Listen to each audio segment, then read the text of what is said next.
Hello there, world of tankers. Welcome to the channel. I'm your host, Droodles Blitz, and in today's video, I'm going to be showcasing two kind of crazy games. It's very rare to get very high damage games, as we know. Anything that's around 6,000 above is usually a rare occurrence. Even for me, it's maybe 1 out of 10 games to 15 battles to get a 6,000 damage game.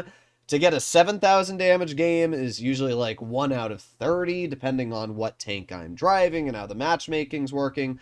It's a lot of games. To get two back-to-back super high damage battles is almost unheard of. But in today's video, I'm going to be showcasing why sometimes Blitz is still very fun for me to play. And, well, you're going to see that exact reasoning. In front of me, we have two starred replays. We have one in the FE2 and 5B183 and one in the 5A. If you take a look at the time here, this first game was played 8:36, and then the second game was played 8:44. These battles were one after the other, back to back. So let's see what happened, starting off with the first game, which was in the FE2 and 5B183. Now, both of these tanks were just donated for on live stream, so I was just chilling, playing what you guys wanted to see, and showcasing their capabilities. And it's almost guaranteed that somebody's going to make me play the 183 on live stream at some point, and that is just because of the fact people love seeing the 183 played. To be fair, I can't fully blame you, because it is, the most devastating tank. The Waffenträger Alpha 100 is scary, but it's not the same level of scare factor as the 183. This vehicle can deal upwards of 1,200 damage in no time. You just, oh, dead. There's 1,200 HP off your vehicle. The Waffenträger Alpha 100 can do a lot of damage, but sacrifices so much more than the U100 does. So, or not U100, the 183. So there you go. I just snapped these 6 right at the beginning of the game for 965 health. It actually ricocheted off of his mantlet and bounced into the hull. I guess tough luck, but you know what? I've gotten snapped by so many 183s, I don't even feel bad anymore. It's just the way Blitz works. So the E6 gets absolutely clapped, but we're not done with that E6. Flossie's in the XM66F up there, and he's saying, okay, I can't hold this hill anymore. I said, no problem, bro, I got you. I'll help you with the hill. Okay, so 2 shots fired, we've killed basically a full health heavy. Yeah, you're starting to see why the 183 is a little goofy. There's a lot of people that disagreed with my opinion on the FE2 and 5B 183 being in the strong category in my tier list, but I'm quite adamant in the position that I've placed it, and the reason why is because this is now the second very high damage game I've played in the 183 this week. The other week, I posted a video where I did like 8,600 or something wild in the 183, carried with my teammate a 1 versus like 4, and then this game here, you're going to see again just an absolutely insane farm fest, which I could not and should not have been able to do in any other tank. So we have the enemy 183 crossing in the open. My teammate shot him, and I shot him. And just like that, a full health 183 now has 317 health. I will always try and clear the 183 from the game. Now, you'll notice they have another 183, and don't worry, Tweedledee and Tweedledum are both going to make amazing plays. Although Tweedledum's already dead, I really don't know what the thought process was there. I'm going to cross and do what? I don't know. In general, rule of thumb is you want to camp in your 183. Now, the position I'm currently putting it in is actually a decent one for one reason. And that is because of the fact mid cannot spot you from back here. The Bat Chat cannot spot me. The enemy Caro, E5, if they overpoke that hill, cannot spot me.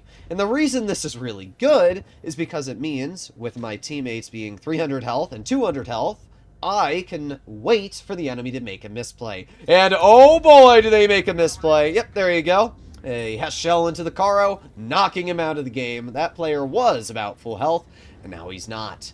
That's why sometimes the element of surprise is the way to go. Again, no other tank in the game would have been able to do what I just did there, which is insane. Okay, now we have the enemy 183 crossing, and you can see that my turret did not have enough gun arc, but we're going to aim it in, and boom! Look at that. perfectly into the side of that 183. Once again, as I said, Tweedledee and Tweedledum there. Both of them YOLO'd out in the open. Their team probably could have won if their tank destroyers had just stayed in the back.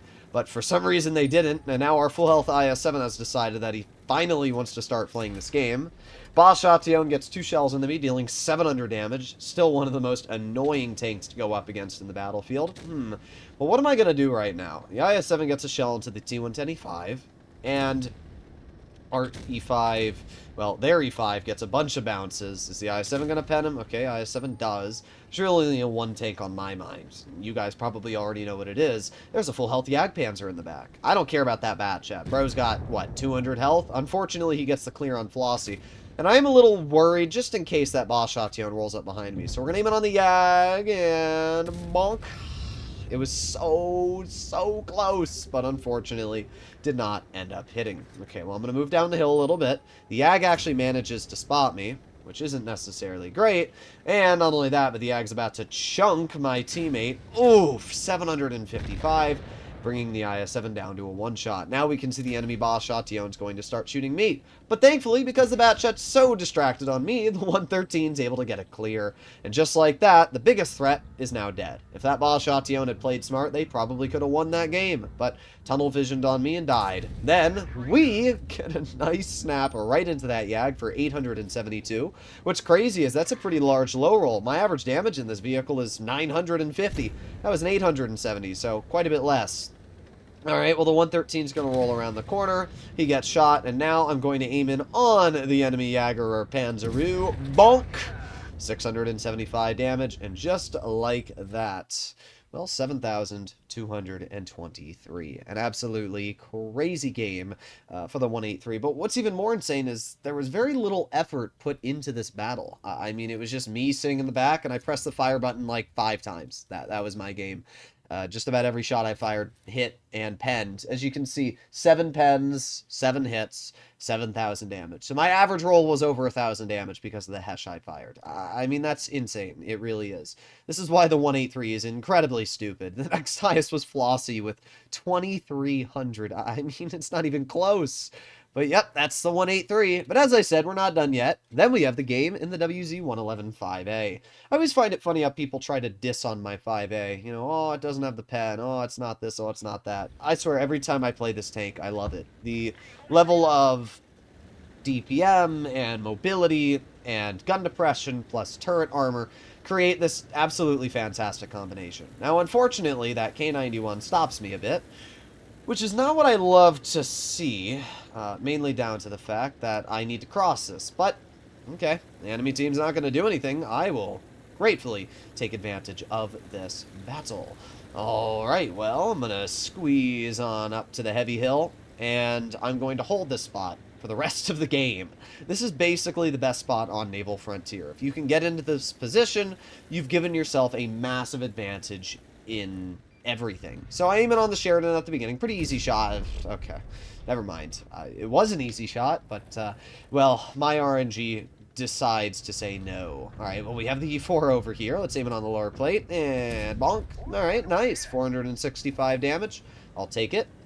I don't know why I put on my adrenaline here. I was kind of hoping the E4 was going to drive out into the open, but he's, like, so close. I loaded an HE, but again, unfortunately, my shell doesn't go exactly where I aim. Okay, well, we're up to 460 damage, and right now, I'm just waiting for the enemy to make a misplay. Somebody's gonna do one, and there you go. The Object 752 overpokes and allows me to get a 466 damage shell into his tank. Okay, we're gonna reload again. 3, 2, 1. Aim it on the 752 lower plate. We get a 400 damage shell. Alright, well, we're up to 1,300 already. Pretty good stuff.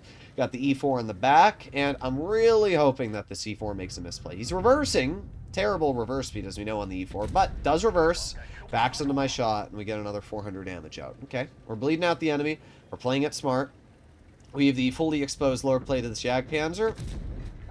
Okay, once again, my RNG just sucks. We all know that I usually don't have very good RNG, so hopefully it gets a little bit better this game.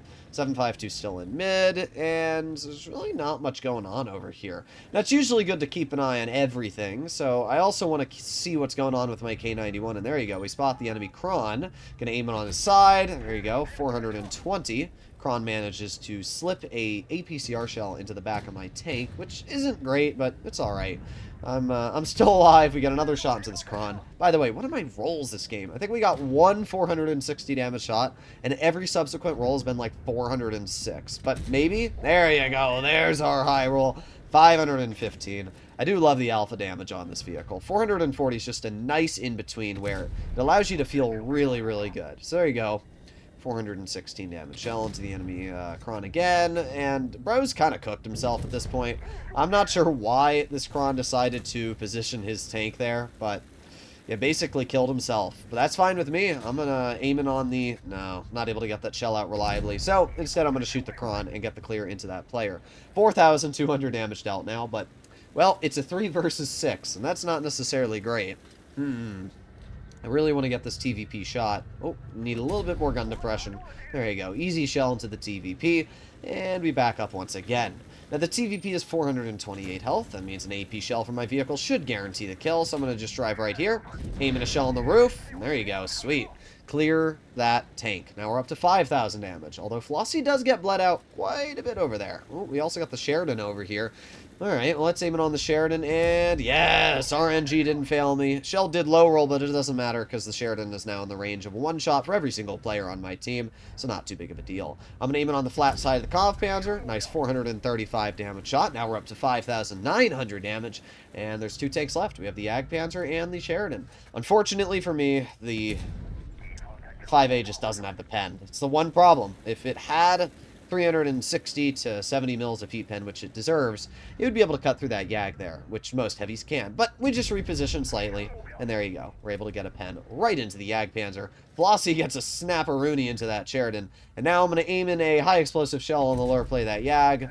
Hits the track, does 2 damage, whatever. I already did 6,300 this game. I think we can give Flossie 30 extra damage. Yeah, I mean, the 5A is a beast. The 183 is cringe. That's really the best word to describe the 183. But both of them did a pretty good job. I mean, this was literally over 12,000, 13. It's actually closer to 14,000 damage in 2 back-to-back games. I mean, that's wild. We earned over 240,000 credits and had a pretty solid result in general. So let me know in the comments down below what you guys think about either of these tanks, and let me know if you've ever had any crazy situations where you were able to get out some back-to-back games as well.